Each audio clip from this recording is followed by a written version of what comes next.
Hey everybody, welcome to part 3 in this series. And the next item that I purchased at the sale, I spotted this little drill index up on a shelf, and I said, "Oh, I might be interested in this little cabinet right here." And so, what are you going to get for that? And he said, $5. So I said, "Well, that was a no-brainer." So I scored this nice little drill index for $5, and this is a Hewitt, or I'm not quite sure how you say this name, Huot.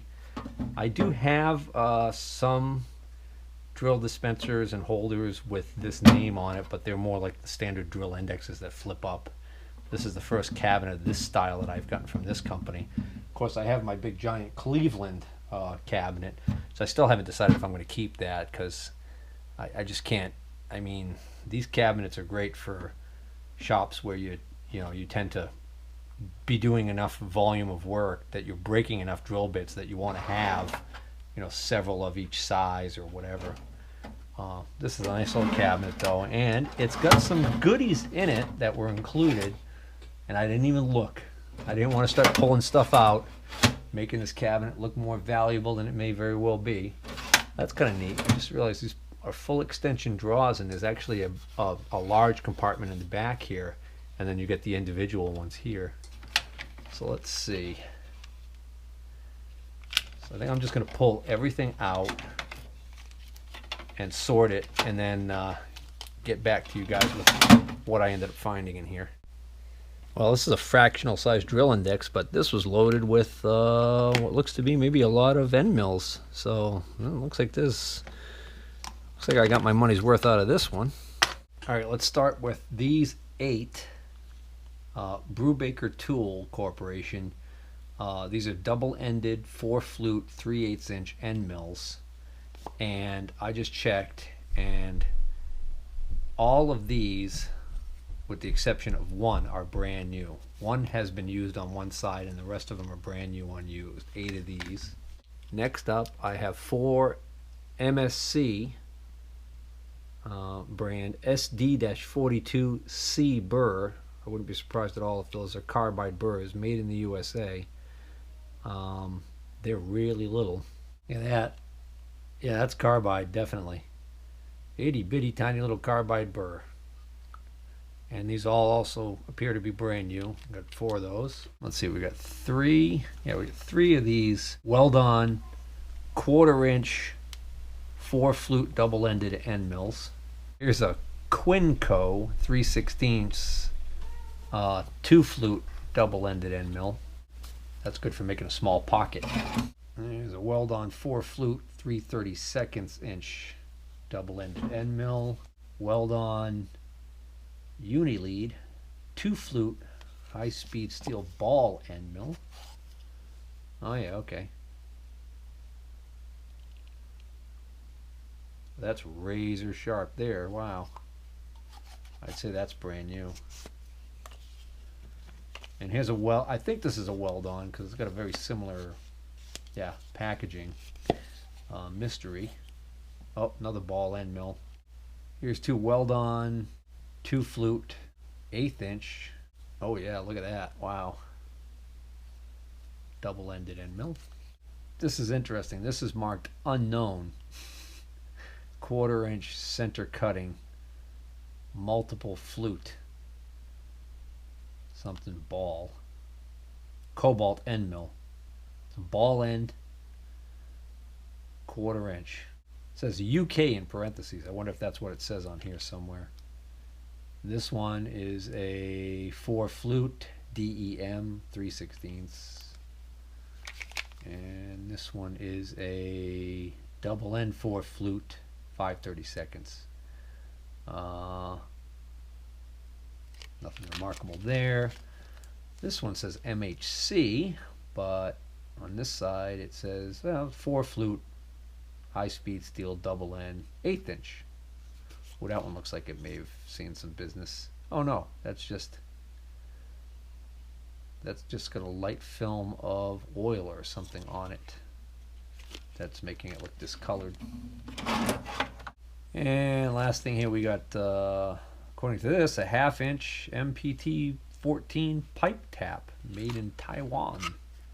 And a little bit of surface rust on it right there, but nope, otherwise excellent shape with a pipe tap.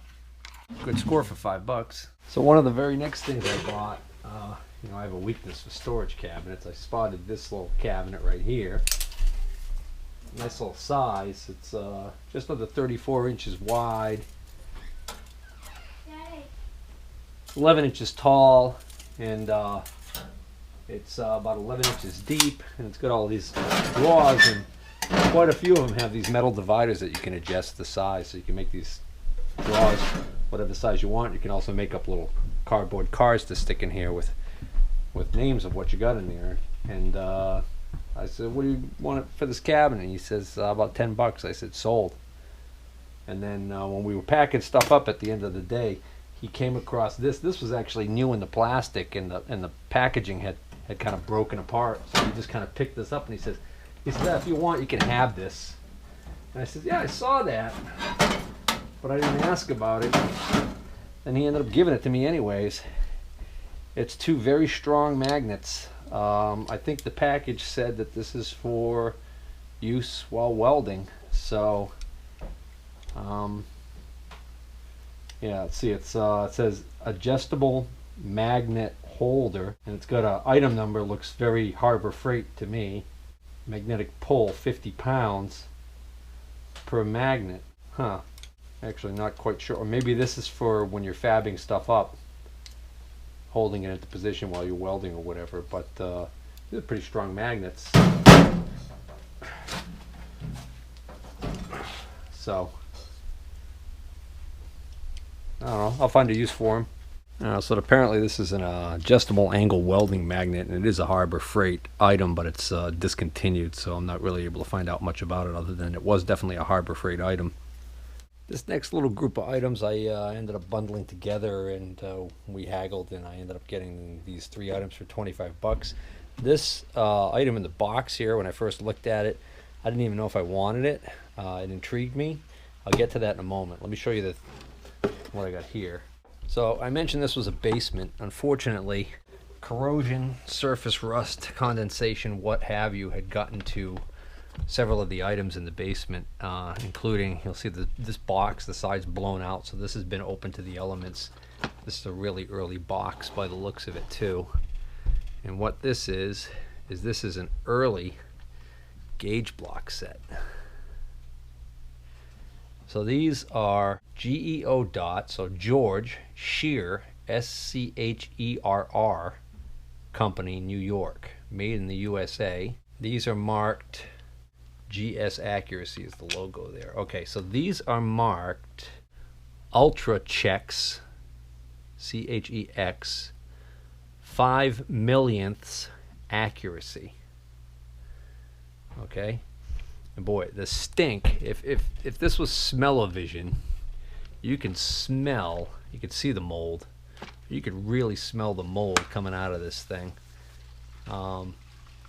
The good news is, even though these were exposed to the elements, they actually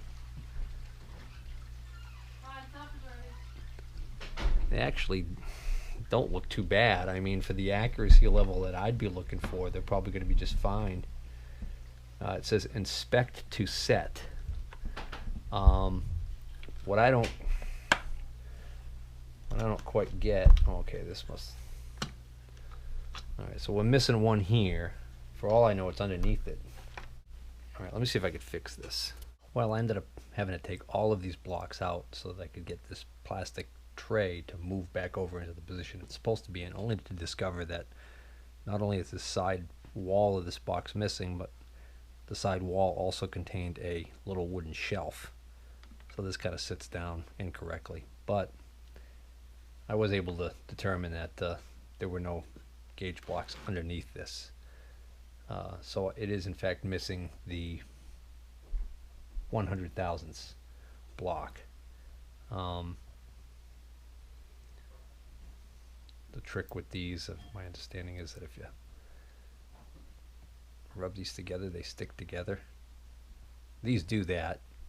I don't know what that really proves, because quite frankly, these have some goop on them, like a light film of oil, I guess, to protect them. and that's kind of making them sticky, so I'm not exactly sure that I'm really truly ringing them together. Maybe those of you who know can explain to me what this is for, because first I thought it was a magnifier to be able to read these little numbers on here easier, but that's not the case. So I have to believe there's some kind of a unique purpose to this, what feels like some sort of a plastic block. So let's take a look at that other set. The box on this one is in better shape. This is marked on the side in Sharpie, 34 pieces. This is a Simcoe set, Santa Clara, California. This says electronics gauge block calibration. 34 pieces, model, somebody wrote in work, ID, serial number, manufacturer. Oh, this is also a scherr Tomiko. Oh, this is scherr Tomiko. I remember Toolbulcane mentioning scherr Tomiko. I think he had a scherr Tomiko micrometer. I forgot who he said this company ended up becoming. I don't remember. But anyways, these apparently... Okay, so I get it. This is a calibration sticker. These were calibrated back in 1990. This is interesting. It says Federal Spec GGG-G Grade 2.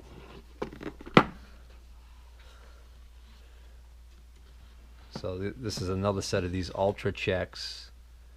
Scherr Tomiko. Oh, alright. So this George Scherr must have become, since that looks like an older set, must have become scherr Tomiko. And just like the other set, we got this ubiquitous block of unknown purpose. These actually look like they're in pretty good shape. I'm not sure I know how to do this correctly. I think you're supposed to...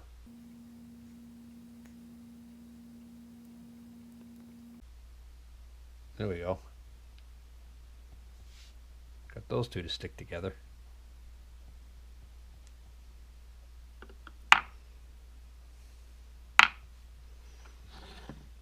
This looks like a complete set.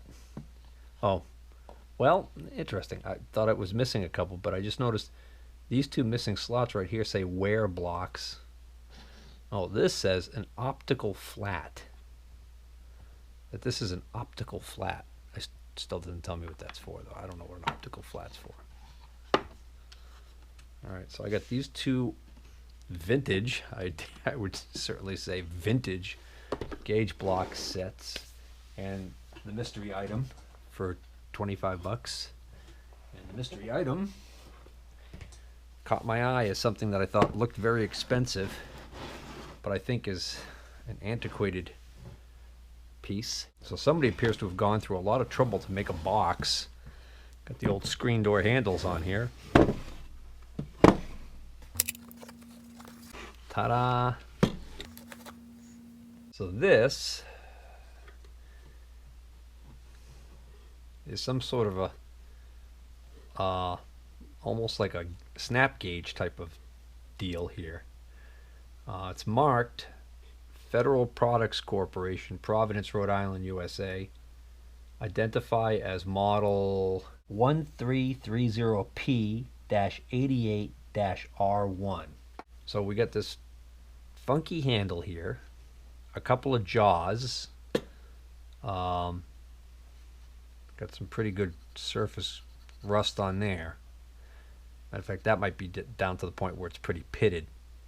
We get this funky anvil looking doohickey here, and we've got an indicator, and of course, what kind of indicator? A federal indicator.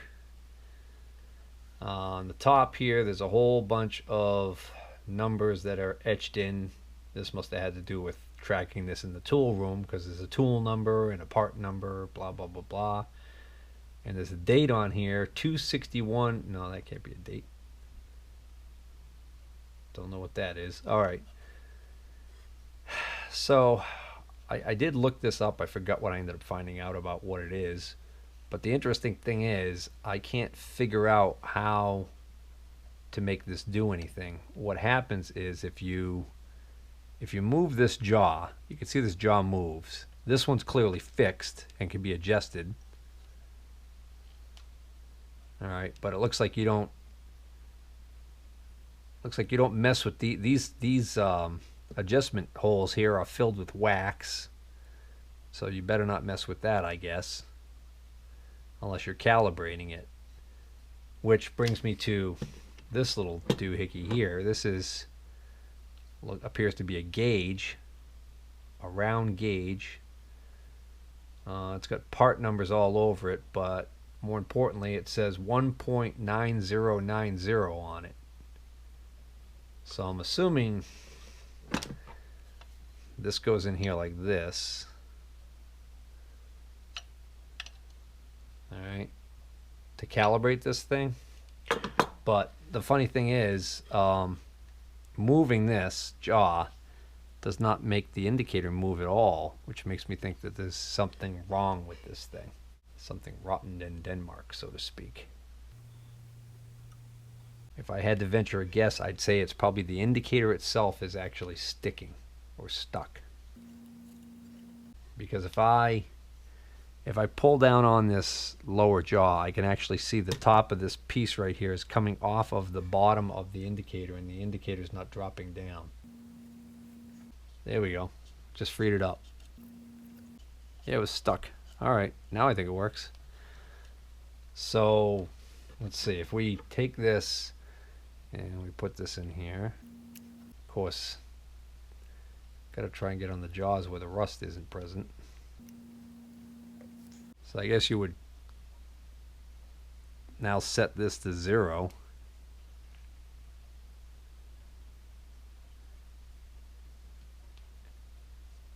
And you would go along and put this on whatever part you were measuring, and you'd know whether or not it was within the tolerance you need. For my little workshop here, I can't think of one good use for this. So this is probably going to be a saleable item. Probably not going to bring a lot because of the condition. I am going to try and use a little bit of steel wool to try and clean up some of this rust on here.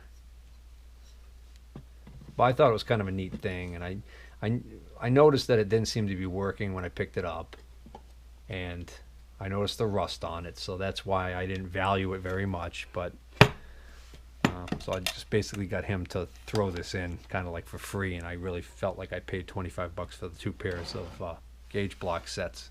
All right, and in keeping with my my newfound attempt at keeping these videos kind of manageable in size, this is going to conclude part 3, and I look forward to seeing everybody in part 4.